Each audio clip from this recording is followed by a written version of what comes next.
Hey, what's up everyone?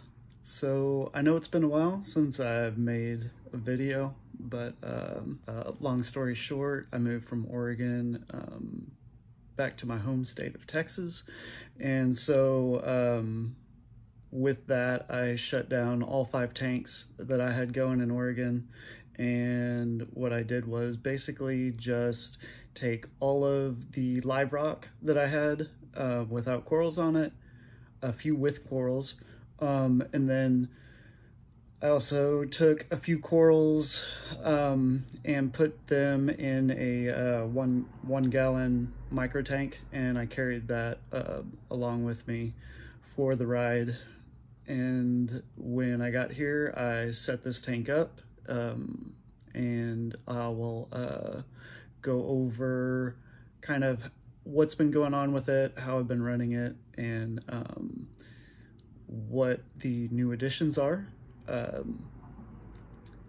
Recently, Aquashella had their show in Dallas, and I heard about it, and I had never been to a reef show before, so I decided to check that out, and it kind of sparked my passion for the hobby again, and kind of got me going. Seeing all those coral vendors and stuff out there and all of the other hobbyists, it was really cool. And so I got some frags, and I'll take you through those and how I've been running my tank.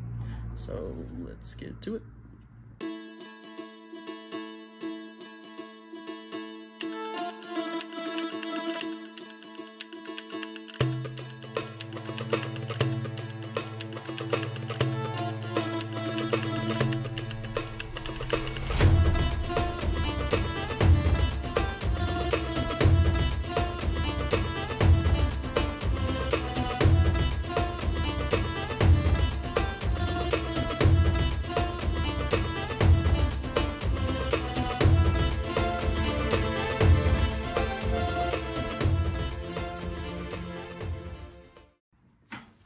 So this is the tank right now. It's been about almost a week since I went to Aquashella and got all of these new frags. Basically I got some new frags, and what I'm going to be doing is starting up another tank to be a dedicated display tank, because when I set this one up, it was basically just going to be a temporary tank until I got something going, just so I could house all of the live rock and keep that beneficial bacteria going, so that when I did start up a tank again, that it wouldn't go through all the ugly phases that tanks normally do. That way, you know, every problem I could have, I could go ahead and have it in this tank first. And so yeah, it's a 20 gallon long tank. I have a Seachem hang on the back, filter right here. I got some biological bricks in there, and then I just use like a little filter pad, the micro fleece. Got a float valve here with my top off water.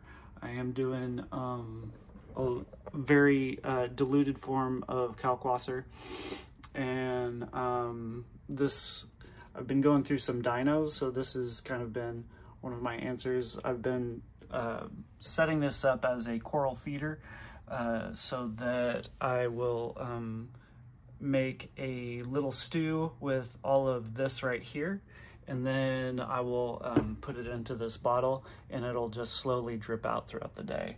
And then it gets a little residue on the side, and I just shake it back up, and then all of that sediment goes to the bottom, and then slowly just doses the tank throughout the day.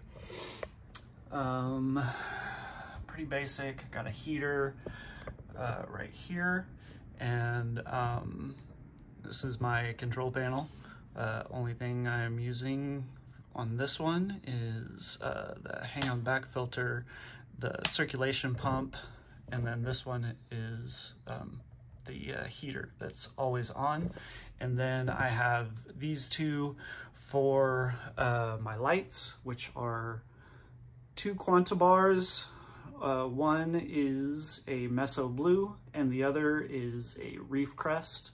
And I was having a bit of issues with the dinos, and what I decided to do was multi-attack on it. And so I raised the temperature up from 79 to about 81, and then I also cut the light duration on each of the lights. And most recently, for the past couple days, I took the white light off altogether to kind of limit the how much light was feeding all of the dinos and stuff, to try and knock them back a little bit. So now that the flow is off, I'll go ahead and give you kind of an overview of the corals that I have in here. So these are some frags that I got from Aquashella. This is a bubblegum digitata. It looks green here. Under their light, it was like bright yellow. So I don't know if it's just because I'm not running Radions or what, but it looks kind of green right now. This one I was probably most excited to get. This is a Montipora hirsuta. And the guy told me when I first got it, yeah, they're really brittle. And not about 5 minutes of having it in the tank, I was just moving some rocks around and I accidentally fragged it off. So I'm going to keep a little bit on this frag plug, and then I'm going to mount these two plus the digitata onto this rock right here. Then we got a burning banana, Stylosiniella. And then here are two Gonioporas right here. I also got a Sonic the Hedgehog Galaxia. And then these are some mushrooms that I brought from Oregon. This is my branching green star polyps that I brought from Oregon as well. And then back here, we got this super bright orange Leptoceras. Got some Merletti blastomusas right there, as well as looks like some regular Wilsoni blastomusas. This got some clove polyps right here. This is a toadstool leather that's slowly opening up. Some zoanthids right here. This is another one I'm really excited about that I've always wanted. This is a branching Cyphastria. It's a blue skin with pink tips. And then next to that, we got like a Skittles Cyphastria and then a Favia as well. And then over here, I have two rock flower anemones. I'm going to need to be moving these around. These look like they're getting a little bit too much light. When it's just daylight on them, they will open up a lot, but once the light comes on, they kind of shrink back down into the crevices. So that's pretty much all I got going on right now for this tank. You see one fish in there. It is a Talbot Damsel, and I have named him Jake for late and great Jake Adams. And so I bought that from a local fish store around here, as well as this Kenya tree as well. So right now, the Kenya tree is kind of getting swallowed by some diatoms that's going on right now, but I plan on doing another water change here soon to kind of knock back some of the cyano a little bit and get everything back into good shape. So what I'll do right now is go ahead and mount some of these frags onto the rock.